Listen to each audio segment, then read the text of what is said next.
रामकृष्ण हरी मंडळी, श्री स्वामी समर्थ. आपल्या हिंदू धर्मामध्ये अशी काही झाडे आहेत त्यामध्ये दैवी शक्ती असतात, तर त्यांना देववृक्ष असं म्हटलं जातं. यामधलंच पहिलं झाड म्हणजे बेलाचं झाड. बेलाच्या झाडामध्ये भगवान शिवांचा वास असतो.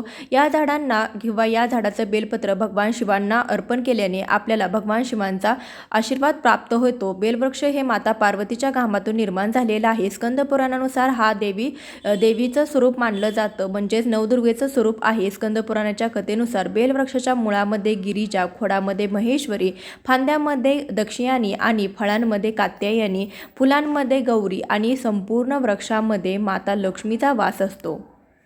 अशा या बेलवृक्षाची पूजा करून त्याला आपण स्पर्श करायचा आहे. यासोबतच पारिजातकचं वृक्ष असेल किंवा या दिवशी शमीच्या वृक्षाला, वटवृक्षाला, आंब्याच्या वृक्षाला आपण स्पर्श करायचा आहे. तर याबद्दलचा संपूर्ण व्हिडिओ चॅनलवरती आहे. खाली त्रिकोणावरती क्लिक करून संपूर्ण व्हिडिओ पहा, त्यामध्ये सविस्तर माहिती दिली आहे.